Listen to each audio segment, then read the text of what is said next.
अस्सलाम वालेकुम व्यूवर्स। आज की वीडियो इसलिए इम्पोर्टेंट है अगर आप जानना चाहते हैं कि यूएई में रहते हुए आप किस तरीके से यूएस का 5 ईयर का और कनाडा का 10 साल का वीज़ा लगवा सकते हैं। तो इस वीडियो में आपको हम सारी डिटेल सारी इन्फॉर्मेशन बताएंगे। हमारे साथ बशीर भाई हैं, बशीर अहमद चौहान साहब, जिन्होंने अपना यूएस का और कनाडा का वीज़ा लगवाया है। तो सबसे पहले हम इनसे शुरू करते हैं। जी बशीर भाई, आप ज़रा अपने बारे में पहले बताएं और फिर हम बात करेंगे कि आपने किस तरीके से यूएस का और कनाडा का वीज़ा लगवाया। जी अस्सलाम वालेकुम। फ़र्स्ट ऑफ़ ऑल तो थैंक यू सो मच कि आपने जी मुझे इनवाइट किया। जी जी। जैसा कि आपने बोला, बशीर अहमद चौहान मेरा नाम है और 6-7 साल से मैं तो दुबई में काम कर रहा हूँ और करंटली मेरी जॉब जो है एज ए फाइनेंस मैनेजर है। मैं एक सऊदी ग्रुप के साथ हूँ और 6-7 साल से एक ही कंपनी में अटैच हूँ, तो उनके साथ जो है ना काम चल रहा है मेरा। मैंने यूएसए और कनाडा का वीज़ा अभी लास्ट ईयर में अप्लाई किया था 2024 में 2024 में किया था और अल्हम्दुलिल्लाह सेम ईयर में मुझे दोनों वीज़े मिल गए थे। ओके, यूएसए का 5 ईयर का वीज़ा मिला है और कनाडा का जो मुझे मिला है वो मुझे वैसे नॉर्मली वो 10 साल का देते हैं, बट मेरे पास जो है वो 2032 तक है क्योंकि मेरा पासपोर्ट तब तक वैलिड। अच्छा, यानी आपका पासपोर्ट 8 ईयर तक वैलिड था, तो उन्होंने वीज़ा भी उन्होंने उतना मुझे वीज़ा लगा के दे दिया। ठीक है, तो हम सबसे पहले स्टार्ट करते हैं कि आपने जो यूएस का वीज़ा लगवाया था वो कैसे किया था? खुद किया था, किसी कंसल्टेंट के थ्रू किया था, क्या तरीकाकार था? उसके बारे में आप थोड़ा बताएंगे ज़रा। जी, यूएसए का जो वीज़ा था, देखिए मार्केट में तो बहुत ज़्यादा कंसल्टेंट थे और मतलब मेरा प्लान था पहले कि मैं वीज़ा अप्लाई करूंगा, किसी कंसल्टेंट के पास जाऊंगा। तो मीनवाइल मेरी डिस्कशन हुई एक दोस्त के साथ। मैंने उनसे पूछा कि यार वीज़ा मैंने अप्लाई करना है यूएसए का, तो मैं क्या करूं, कोई कंसल्टेंट वगैरह रेफ़र करो। तो उन्होंने मुझे बोला, मेरे दोस्त ने, कि यार वीज़ा तुम खुद अप्लाई कर लो, किसी के पास जाने की ज़रूरत नहीं है। ठीक है। तो मेरे लिए वो थोड़ा सा था कि भाई मैं यूएसए का वीज़ा है और लोग यहाँ पे तो कंसल्टेंट के बगैर तो कहते हैं वीज़ा मिलता नहीं है। तो उसने कहा नहीं, तुम खुद से ट्राई करो। तो मैंने खुद से अप्लाई किया, पूरे का पूरा प्रोसेस मैंने खुद से किया। बीच में मुझे जहाँ पे ज़रूरत पड़ती थी मैं दोस्त से पूछ लेता था, अदरवाइज़ मैंने खुद फॉर्म फिल किया, सारा कुछ इंटरव्यू खुद से प्रिपेयर किया और उसके बाद वीज़ा भी खुद से मैंने जो है ना वो पूरा। ठीक है, तो हम सबसे पहले आ जाते हैं कि DS-160 जो फॉर्म है उसमें क्या क्या इन्फॉर्मेशन थी जो आपने फिल की? जैसे कि आपकी सबसे पहले मेरा ख्याल है पर्सनल इंफॉर्मेशन होती है। जी जी बिल्कुल। सबसे पहले तो जैसे आपने बताया कि DS-160 जो फॉर्म है यूएसए का, वो एक ही फॉर्म है। ये ऑनलाइन होता है? ऑनलाइन है, ठीक है। आपने गूगल पे जाना है, DS-160 फॉर्म लिखेंगे तो वहाँ से आपको फॉर्म मिल जाएगा। अभी रिसेंटली सुना कुछ चेंजेस आई हैं, तो वो अभी टू बी वेरी ऑनेस्ट मुझे उसका करंटली अभी पता नहीं है कि क्या चेंजेस आई हैं, बट मैंने लास्ट ईयर जब किया था तो DS-160 ही था। सबसे पहले आपने उस पर अकाउंट बनाना अपना, ठीक है, पर्सनल इन्फॉर्मेशन वगैरह डाल के। अच्छा, उसके बाद उस पर स्टेप बाय स्टेप मतलब एक फॉर्म है, लेंथी फॉर्म है, बट मैं आपको इन शॉर्टकट बता देता हूँ। जैसे उसमें सबसे पहले ये था कि जी आपकी पर्सनल इन्फॉर्मेशन, आपका नेम, एमएट्स आईडी, पासपोर्ट नंबर, जो भी आपकी पर्सनल डिटेल है। उसके बाद फैमिली डिटेल है, ठीक है, ये पूछा उन्होंने, वो मैंने उसमें इनपुट किया। उसके बाद उन्होंने मुझे पूछा कि पर्पज़ क्या है आपका, ठीक है, तो मैंने उसमें जस्ट मेंशन किया कि मैं तो टूरिज्म के लिए जा रहा हूँ, अपनी वेकेशन वहाँ पे स्पेंड करना चाहता हूँ। ठीक है, ठीक है। उसके बाद उन्होंने मुझे पूछा कि जी उस फॉर्म के अंदर के आपका वहाँ पे पॉइंट ऑफ कांटेक्ट क्या है, कि आप कहाँ जाएंगे, किसके पास रहेंगे। तो उसमें मैंने जो है ना जस्ट एक होटल का नाम लिखा था। ठीक है, ठीक है, एक 4 स्टार होटल है वहाँ पे। तो मैंने उसकी आपने रिजर्वेशन भी बाकायदा करवाई थी या सिंपल नाम लिखा था? नहीं, मैंने जस्ट होटल का नाम, उसका एड्रेस, मोबाइल नंबर, जो भी था, जो अवेलेबल इन्फॉर्मेशन थी गूगल पे, मैंने वो booking.com से देख के सारी वहाँ पे की। ठीक है, बट उसके लिए प्रैक्टिकली मैंने कोई अलहदा से रिजर्वेशन नहीं की, कुछ भी नहीं किया। सही है, वो मैंने डाला उसमें, वो फॉर्म इस तरह फिल किया। उसके बाद मेरे एक्सपीरियंस से रिलेटेड, जॉब से रिलेटेड उन्होंने मुझे पूछा। हाँ, तो उसके बारे में आप बताएं कि आपका जो एक्सपीरियंस या जॉब, तो आपने सिर्फ करंट वाला जो आपका जॉब कर रहे थे उसकी इन्फॉर्मेशन दी या अपना सारा प्रीवियस इन्फॉर्मेशन भी दी? जी जी, उसमें सबसे पहले तो जो मेरी करंट जॉब थी वो मैंने लिखी और उसमें कंपनी का नाम, इवन कि आपके मैनेजर का नाम सम टाइम पूछ लेते हैं, या पॉइंट ऑफ कांटेक्ट के, अगर वो उसको वेरीफाई करना चाहें। फॉर्म में ये अवेलेबल था? फॉर्म में ये था, आपने वो मेंशन किया? जी जी, वो मैंने मेंशन किए। ओके, ठीक है, वो कंपनी का पूरा नाम, एड्रेस और अपना डेजिग्नेशन, प्लस अपने जेडीज एक शॉर्ट समरी बना के कि मैं यहाँ पे क्या कर रहा हूँ। ठीक है। ठीक है, ये करंट जॉब मैंने उसमें मेंशन की, इससे प्रीवियस जो मेरी जॉब थी वो मैंने उसमें मेंशन की। उसमें मल्टीपल ऑप्शन होते हैं, आप जितना पीछे जाना चाहें। आप वैसे यूएई में कब से हो आप? मुझे अभी 7 साल हो गए यूएई में। अच्छा, ये तो 7 यानी लास्ट ईयर में आपको 6 ईयर। उस टाइम पे 6 ईयर थे। ठीक है, ठीक है।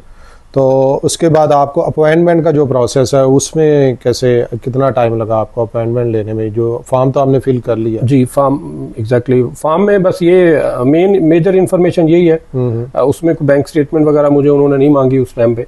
अच्छा, बैंक स्टेटमेंट? हाँ, बैंक के मतलब मुझे जस्ट मैंने ये सारी इन्फॉर्मेशन डाली, फिर वो सिक्योरिटी के उनके क्वेश्चन से वो डाले। ट्रैवल हिस्ट्री उन्होंने मुझे पूछी मेरी। ट्रैवल हिस्ट्री में मैंने उनको बोला कि भाई मैंने सिर्फ गल्फ विजिट किया, उसमें भी ओमान और सऊदी जो मेन इम्पोर्टेंट। अच्छा, यानी आपकी ट्रैवल हिस्ट्री भी गल्फ में ही थी? गल्फ में है। अच्छा, वो भी सिर्फ सऊदीया और ओमान? इसके अलावा आपकी ट्रैवल हिस्ट्री भी नहीं? सही है। या फिर पाकिस्तान अपने घर आना। और इवन आप बता रहे थे कि आपकी बैंक स्टेटमेंट में भी उस वक्त कुछ एग्जैक्टली उस टाइम पे मेरी बैंक स्टेटमेंट जो पाकिस्तान में मेरे पास पैसे पड़े थे, जो दुबई में मेरा अकाउंट है उसमें मेरे पास पैसे नहीं थे उस टाइम पे अकाउंट में। बट उन्होंने मुझे पूछा भी नहीं। मुझे मेरे दोस्त ने बोला था कि वो आपको ऑनलाइन उस टाइम में नहीं पूछेंगे, इंटरव्यू में मे बी वो आपसे पूछ सकते हैं कि भाई आप जा रहे हो तो आपका खर्चा वगैरह कैसे बेयर करोगे, तो उसके लिए प्रूफ के तौर पे वो मांग सकते हैं आपसे बैंक स्टेटमेंट। तो जिसके लिए मैं मेंटली तौर पे कुछ रेडी था कि अगर वो पूछेंगे तो मैं उस टाइम पे कैश अरेंज कर लूंगा या कुछ भी होगा तो। मतलब वो इन केस बोलेंगे कि अपनी बैंक स्टेटमेंट, तो लेकिन नहीं पूछा उन्होंने। चले, तो अभी हम आपने फॉर्म फिल कर लिया, फिर इस पे आते हैं कि अपॉइंटमेंट जो है वो फॉर्म फिल जैसे ही आप करते हैं तो अपॉइंटमेंट वाला पेज ओपन हो जाता है? नहीं, ये हाँ एग्जैक्टली जब ये फॉर्म कंप्लीट कर लेते हैं वो पेज ओपन नहीं होता, मतलब आपकी एप्लीकेशन ये कंप्लीट हो गई पूरी की पूरी, आप उसको रिव्यू करें, उसको अगर उसमें कोई चीज़ है उसको एडिट कर सकते हैं। ठीक है, जब वो एप्लीकेशन आपकी कंप्लीट हो जाती है, आपका एक अपॉइंटमेंट बुक करवानी होती है अपने इंटरव्यू की। अब जो उस टाइम पे ये था कि मुझे जो इन्फॉर्मेशन मिली थी वहाँ से कि जब आपने अकाउंट क्रिएट किया था, जो स्टेट आपने मेंशन की थी, फॉर एग्जांपल दुबई मेंशन किया आपने, तो then you have to select Dubai consulate. ठीक है। अगर आपने अबू धाबी सिलेक्ट किया तो आपको इंटरव्यू के लिए भी अबू धाबी सिलेक्ट करना पड़ेगा। सही है। यानी आपको जो एम्बेसी है वो एग्जैक्टली मेरे से गलती भी हुई थी। मैंने एप्लीकेशन में दुबई लिखा, फिर मैंने उधर अबू धाबी की अपॉइंटमेंट बुक करानी ट्राई की, बट फिर मैंने वो पूरा फॉर्म पढ़ा तो उस पर लिखा था कि सेम वो होना चाहिए, स्टेट होनी चाहिए। ओके। फिर दोबारा से मैंने अपॉइंटमेंट अपनी चेंज की और मैंने दुबई की ली। दुबई में जो है अपना यूएस काउंसलेट, तो उसके लिए आपने सिलेक्ट? जी, उसके लिए। तो आप बता रहे थे आपको फर्स्ट अपॉइंटमेंट जो है वो 1 साल के बाद की मिली थी? जी। तो आपने फिर रीशेड्यूल कैसे किया, आपको अर्ली अपॉइंटमेंट कैसे? जी, इसमें ये होता है कि जो यूएस की जो अपॉइंटमेंट है, मतलब नॉर्मली जो इसका टाइम पीरियड है वो मोर देन 1 ईयर है। ओके। नहीं तो मिनिमम 8 महीने से 10 महीने इतना तो चलता है इसका। यानी इसके बाद की मिलती है? जी, इसके बाद की मिलती है डेट। मैंने जब अप्लाई किया था, मैंने जनवरी 2024 में किया था। जो मुझे डेट मिली थी वो ऑलमोस्ट मिली थी दिसंबर या जनवरी की नेक्स्ट ईयर की, ऑलमोस्ट 25 की एग्जैक्टली मिल रही थी। और आपके पास 2 चांसेस होते हैं इसके रीस्केड्यूल करने के। वो आपको उसी टाइम बता देते हैं कि आपके पास ईमेल भी आ जाती है। तो ये रीस्केड्यूल आप कैसे खुद कर सकते हो? आपको कोई ईमेल आती है, कैसे होता है? जी, इसके दोनों तरीके हैं। एक तो ये है कि आप सेल्फ चेक इन करके हर टाइम चेक करते रहे, रात को दिन को किसी भी टाइम जब आप इजी हैं अपना लॉग इन करें, चेक करें, कोई भी अर्ली अपॉइंटमेंट अवेलेबल है आप उसको क्लिक करके बुक कर सकते हैं। सही है। अदरवाइज आपको वो ईमेल भी करते हैं। ठीक है, यानी आपको ईमेल भी आ सकती है। तो आपके केस में क्या ईमेल आई थी? या मेरे केस में ये था कि पर्सनली मैंने ट्राई किया था, बट मैं जैसे क्लिक करता था वो डेट निकल जाती थी। अच्छा, डेट वो तो मुझे काफी अवेलेबल नहीं होती थी। मुझे इवन के 3-4 महीने बाद की भी डेट मिली थी, बट मैं जैसे ही क्लिक करता था वो पहले कोई और वो डेट वो किसी और को चली जाती थी। ओके, तो आप मुझे ये बताएं, इसमें एक ट्रिकी चीज ये है कि आपने ट्रैवल डेट जब फॉर्म फिल करते हुए कौन सी डाली थी? लेट्स सपोज आप जनवरी 2024 में फॉर्म फिल कर रहे थे, तो उस वक्त आपने ट्रैवल डेट कौन सी डाली थी फॉर्म के अंदर? अच्छा, मैंने डाली थी दिसंबर 2024 की। ओके। उसकी एक रीजन थी, मुझे ये था कि आई वाज होपिंग कि भाई मुझे दिसंबर से पहले कि मुझे रीस्केड्यूल में चांस मिल जाएगा। ओके। इस वजह से मैंने दिसंबर की डेट डाली। तो मुझे था उससे पहले अगर चांस मिला तो मैं उससे पहले वाला चांस लेके तो मैं जो है ना ट्रैवल करूंगा दिसंबर में। ओके। उस टाइम पे मेरा प्लान। तो बशीर भाई, जैसे आपको रीस्केड्यूल की ईमेल आई थी, फिर तो आप को पहले जनवरी 2025 की डेट मिली थी, तो रीस्केड्यूल में फिर आपको ईमेल आई यूएस एम्बेसी की तरफ से, तो फिर कौन सी डेट मिल गई आपको? जी, मुझे डेट मिली थी अक्टूबर की। फिर अच्छा, अक्टूबर में? अक्टूबर की। तो आपने के वो start सेलेक्ट कर ली? जी, फिर मैंने वो सिलेक्ट की, बट स्टिल मेरे पास एक चांस था कि मुझे शायद मिल जाए दोबारा से, उससे अच्छा, भी अर्ली सही है। अपॉइंटमेंट, बट उसके बाद फिर कोई चांस नहीं मिला। अच्छा, मिला ही नहीं ना? तो ईमेल आई और जी। बल्कि आप सेल्फ भी चेक करते रहे? जी, तो नहीं? साल से 10 महीने पे मतलब वो हो गया कि 2 महीने 3 महीने पहले की अपॉइंटमेंट मिल गई। ठीक है। तो अभी हम आते हैं कि इंटरव्यू की तरफ। बशीर भाई, ये बताएं कि आपका जब इंटरव्यू हुआ था, आपको क्वेश्चन किस तरह के हुए थे, आपका एक्सपीरियंस कैसा रहा वहाँ पे? जी, इंटरव्यू के लिए ये था कि मेरा अक्टूबर में, जैसे मैंने आपको बोला कि अक्टूबर में मेरा इंटरव्यू था। ओके। और जब मैं इंटरव्यू के लिए जा रहा था तो मुझे मेरे दोस्तों ने भी यही गाइड किया कि भाई तुमने जाना है और रियल बन के जाना है। ठीक है। कुछ भी एग्जैजरेट करने की जरूरत नहीं है, कुछ फेक बताने की जरूरत नहीं है, कुछ एक्स्ट्रा बताने की जरूरत नहीं है। जितना वो पूछे आपने वो बताना है। ओके। तो मैं जिस दिन मेरा इंटरव्यू था, मैं सिंपल अपनी जीन्स शर्ट पहनी और मैं निकल गया इंटरव्यू के लिए। अल्लाह का नाम लेके। आपने यानी कोई खास तैयारी नहीं, खास तैयारी नहीं की मैंने। और जो डॉक्यूमेंट चाहिए थे, जो कंपलसरी डॉक्यूमेंट्स हैं, जो एप्लीकेशन का प्रिंट है, ये वो मैंने पकड़ा, गाड़ी निकाली और मैं यूएस काउंसलेट पहुंच गया दुबई में।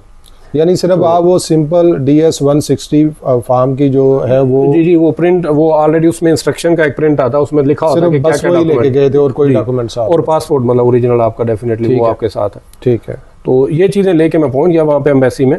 वहाँ पे क्यू में लगा, सारी वो जो उन्होंने वो चेक किया। उसके बाद आगे गए तो अब एक इंटरव्यू में जिसमें मुझे था कि यार इस बंदे के साथ मेरा इंटरव्यू ना आए, और लकीली मेरा उसी के साथ इंटरव्यू हो गया। एक फियर होता ना एक बंदे का, पर्सनालिटी का, एक पर्सन टफ टाइम दे रहा होता है। एग्जैक्टली। और वो जरा उनकी पर्सनालिटी उस बंदे की इस तरह की थी कि मुझे लगा कि ये बंदा कुछ टफ टाइम देगा। तो बट आई वाज रिलैक्स कि मैं ठीक है, मैं कर लूंगा जो भी होगा, मैं टू द पॉइंट बताना है। तो और कुछ मैंने एक्स्ट्रा नहीं करना।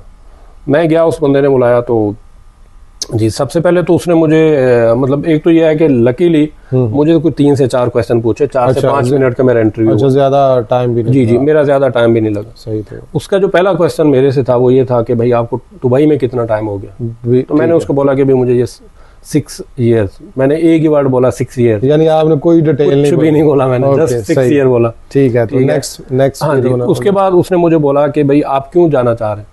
अच्छा, ठीक है। हाँ, मतलब कि मैंने कहा जी मैं जस्ट जो है ना वो विजिट करना चाह रहा हूँ यूएस। और उसके अलावा मैंने और भी कुछ ज्यादा नहीं बोला, इतना बोला मैंने। आपने बस बोला मैंने कहा मैं वेकेशन स्पेंड करना चाह रहा हूँ वहाँ पे। ठीक है। तीसरा उसका सवाल था कि जो है ना आपके जो एक्सपेंस है वो कौन बेयर करेगा? ठीक है। तो मैंने बोला कि मैं खुद बेयर करूंगा, प्लस अगर if I need any help from my company they can even support me. अच्छा, तो इसका कोई लेटर वगैरह भी आपके इसका कोई लेटर नहीं था मेरे पास, और ना उन्होंने मुझे पूछा। सही है। तो ठीक हो गया। उसके बाद नेक्स्ट क्वेश्चन उसका ये था कि आप वहाँ पे स्टे कहाँ पे करेंगे? ठीक है। तो अब मैंने उसको उस होटल का भी नाम नहीं लिया जो मैंने वहाँ पे मेंशन किया आपने DS। मैंने जस्ट बोला कि एनी 4 स्टार होटल और आई कैन स्टे एनीवेयर। तो मैंने इस तरह का उसको आंसर दिया, यानी बड़ा सिंपल था बस। ओके, सही है। तो उसके बाद उसने मुझे पूछा फैमिली का। हाँ, फैमिली का वो खास तौर पे ये क्वेश्चन तो मुझे पूछा कि फैमिली का क्या प्लान है फॉर एग्जांपल विजिट का। तो मैंने उसको बोला कि भाई कि मैंने अभी तो करंटली तो अपना वीजा अप्लाई किया। My family they can not travel right now due to some reason, but I have a plan, I will apply the visa may be in next year. तो मैंने इतना सा उसको आंसर दिया, बस सिंपल सा। तो उसने बोला जी ओके। उसके बाद उसने मुझे कहा जी कांग्रेचुलेशन। मुझे वो ग्रीन कार्ड पकड़ा दिया, मेरा पासपोर्ट रख लिया। सही तो है। मुझे बोला कि you can collect your passport next week. तो कितनी देर बाद आपको पासपोर्ट? तो उसके बाद मैं वहां से निकला। मैंने पूछा एक बंदे से, मैंने कहा यार ये क्या हुआ है मेरे साथ, रिजेक्ट हुआ एक्सेप्ट हुआ क्या? उन्होंने कहा जी एक्सेप्ट हो गया। हाँ, जब ग्रीन कार्ड एग्जैक्टली। तो और रिजेक्ट हो तो वो पासपोर्ट रखते भी नहीं, वापस कर देते। वो तो सीन बाद में क्लियर हुआ क्योंकि उस टाइम आपको आइडिया नहीं था। ठीक है। तो मैं जैसे आया बाहर सिक्योरिटी से, उस बंदे से पूछा जो वहां पे था एक बंदा, उसने बोला जी आपका पासपोर्ट हो गया। आपको ये बोलते हैं 8 से 10 दिन का, बट 3 से 4 दिन में कहता मिल जाता है। सही। तो आपको वीजा मिल गया? जी, मुझे फिर 3 से 4 दिन के बाद वो पोस्ट ऑफिस में एक जगह पे जो मैंने एड्रेस दिया हुआ था वहां पे जो है ना मेरा पासपोर्ट आ गया। आपको पोस्ट ऑफिस में? जी, वो एड्रेस आपसे पूछते हैं कि आपका पासपोर्ट कहाँ डिलीवर करना है, इनकेस आपका वीजा लगता है तो। ओके। तो वीजा तो पासपोर्ट आप ओरिजिनल सबमिट करते हैं वहाँ पे, बट वो डिलीवर भी करते हैं उस एड्रेस पे, या फिर आपको पोस्ट ऑफिस का या कोई भी आप एड्रेस दे दें। 5 ईयर का वीजा मिला? जी एग्जैक्टली, मुझे 5 ईयर का मल्टी एंट्री विजिट वीजा मिला, B1 B2। जी, तो बशीर भाई जब आपको यूएस का वीजा मिल गया 5 ईयर, तो आप फिर उधर रुके नहीं, आपने फिर आगे प्लान किया कि मुझे कनाडा का भी वीजा अप्लाई करना है। तो ये आइडिया आपको किस तरह माइंड में आया और आपने कितनी देर बाद अप्लाई किया, यानी जब आपको यूएस का वीज़ा मिल गया तो? जी बिल्कुल, जब यूएसए का वीज़ा लगा तो मैंने कहा जब जाना है वो यूएस विजिट करना है तो साथ ही कनाडा है। ओके। तो ये क्यों ना, अगर इस तरह की कोई पॉसिबिलिटी बन रही है वीज़े की, जो कि मुझे थोड़ा आइडिया था पहले कि जब आपका यूएस का वीज़ा लग जाता है तो कनाडा का वीज़ा आपके लिए ईजी हो जाता है। ठीक है। तो मैंने कहा चलो लेट्स ट्राई। मैंने दोस्त से पूछा, दोबारा वही दोस्त ने हेल्प की मेरी। ओके। उसने मुझे बताया कि भाई तुम अब अप्लाई करो और तुम्हारा तो ज़्यादा चांसेस हैं कि लग जाएगा वीज़ा। तो ये आपने कैसे, इसका भी DS 160 की तरह कोई ऑनलाइन फॉर्म है, कैसे आपने फिल किया या इसका क्या तरीका कार था? अच्छा, कनाडा का ऐसा है कि इसका DS 160 तो नहीं है, इसका एक कैन प्लस करके एक वो है, ठीक है, वेबसाइट कह लें या लिंक है, कैन प्लस। वहां पे जाके मैंने अकाउंट क्रिएट किया। अब उसके अंदर ऑलमोस्ट सेम लाइक DS 160 की तरह का एक फॉर्म है, यानी जितनी सारी इंफॉर्मेशन सेम वही है, सेम ऑलमोस्ट 100% सेम है। सही। तो डिफरेंट इसमें कुछ था? इसमें दो चीजें डिफरेंट लगी मुझे। एक तो मैंने खुद से डिफरेंट समझी कि उन्होंने जब मुझे पर्पस पूछा कि आप क्यों अप्लाई करना चाह रहे हैं कनाडा का वीजा, उसमें मैंने उनको मेंशन किया कि मेरे पास ऑलरेडी यूएस का वीजा है। पर्पस तो मेरा ख्याल है DS 160 में भी, यूएस में भी पूछते हैं क्या? उसमें जी बिल्कुल, उसमें भी पूछा। उसमें तो मैंने उनको बोला कि मैं जस्ट वेकेशन के लिए जा रहा हूँ और टूरिज्म के लिए जा रहा हूँ, और ठीक है, एज ए टूरिस्ट। तो इसमें भी यानी पर्पस ही था? इसमें पर्पस ही था, बट इसमें मुझे एडिशनल एक चीज जो मैंने मेंशन की वो ये थी कि मेरे पास ऑलरेडी यूएस का वीजा है और मैं प्लान कर रहा हूँ कि मैं यूएस जब विजिट करूँ तो मैं साथ ही कनाडा विजिट करूँ। ओके, ठीक है। उसमें एक चीज वो मैंने ऐड की, और प्लस उसमें जो एक एक्स्ट्रा चीज ये थी कि इन्होंने बैंक स्टेटमेंट मांग ली उधर ही, कि बैंक स्टेटमेंट भी अटैच अच्छा, ऑनलाइन अटैच करो। तो फिर आपने बैंक स्टेटमेंट, पहले तो ये बताएं कि बैंक में बैलेंस कितना था? अच्छा, उसके लिए ये है कि to be very honest, Dubai में तो मेरे पास कुछ भी नहीं था। अच्छा। वो ये हालात है जो यूएसए के वाले थे। यानी यूएस में तो आपने बताया कि जीरो था या ना? ऑलमोस्ट जीरो था, और उन्होंने पूछा भी नहीं तो काम चल गया। और कनाडा की दफा उन्होंने पूछ लिया तो बैलेंस तब भी जीरो ही था ऑलमोस्ट। ओके। लेकिन मैंने क्या किया, कनाडा के लिए मैंने फिर पाकिस्तान वाली अपनी बैंक स्टेटमेंट लगाई, जिसमें अराउंड मेरे पास 1 मिलियन रुपीस पड़े थे। यानी वो तकरीबन 12 to 13,000 AED के इक्वल बनते हैं। एग्जैक्टली, इतने को बनते हैं। वो मैंने अटैच की, और वो एप्लीकेशन, अच्छा मैंने कितने टाइम बाद अप्लाई किया था? ऑलमोस्ट 1 वीक बाद। अच्छा, एक वीक के बाद ही आपने? जैसे मैं यूएस वो पासपोर्ट लेके आया, वीजा लेके आया, उसके 1 वीक बाद मैंने अप्लाई कर दिया था। तो ये आपने ऑनलाइन एप्लीकेशन को फिल किया? खुद से किया, किसी से कोई हेल्प नहीं ली। ठीक है, सारा कुछ खुद अप्लाई किया, बैंक स्टेटमेंट अटैच की, पर्पस लिखा। तो इसकी अपॉइंटमेंट का क्या सीन है? इसकी अपॉइंटमेंट आपको कैसे सेम टाइम में मिल गई? आपने फिल की तो कितनी देर बाद अपॉइंटमेंट मिल जाती है? जी, इसका ये है कि कनाडा का वीजा जब अप्लाई करते हैं तो इसमें जो इनका प्रोसेसिंग टाइम है वो 27 डेज और 1 मंथ है, इतना कोई है। ठीक है। बट मैंने क्या किया, जैसे मैंने अप्लाई किया, वो फॉर्म वगैरह फिल किया, मुझे विद इन 1 वीक ईमेल आ गई थी कि आप VFS ग्लोबल जो वाफी सेंटर में है कि आप वहाँ पे बायोमेट्रिक के लिए जाएं। अच्छा, यानी तो ये पहला स्टेप होता है कि आपकी एप्लीकेशन प्रोसेस हो रही है। सही। तो आपको 1 वीक के अंदर उन्होंने? ऑलमोस्ट 1 वीक में आ गई थी। अच्छा, जब आप VFX ग्लोबल में वाफी सेंटर में गए हैं तो उधर आपने एक तो ये एप्लीकेशन फॉर्म दिया, इसके साथ और कोई डॉक्यूमेंट्स आपने अटैच किए? नहीं, इसमें वो अच्छा डॉक्यूमेंट्स का ये होता है कि हर दफ़ा ना वो आपको इंस्ट्रक्शंस लाजमी देते हैं। ठीक है, कि आपने जब भी जाना है, इंटरव्यू के लिए जाना है, बायोमेट्रिक के लिए जाना है, तो कौन सा डॉक्यूमेंट लेके जाना है। अच्छा, तो वो इंस्ट्रक्शंस का फॉर्म लाजमी होता है, वो आपको केयरफुली आपको पढ़ना चाहिए। ठीक है, 7 पेज प्रिंट निकाल के ले जाए ताकि आपकी कोई चीज़ मिस ना हो जाए। तो अच्छा, कनाडा का जब हुआ तो उसमें मुझे उन्होंने बोला कि जी अब वाफी सेंटर में जो है ना आपका जाना पड़ेगा VFS ग्लोबल बायोमेट्रिक के लिए। ठीक है। उसका उन्होंने बाकायदा लिंक भेजा मुझे, उस लिंक के थ्रू मैंने अकाउंट क्रिएट किया।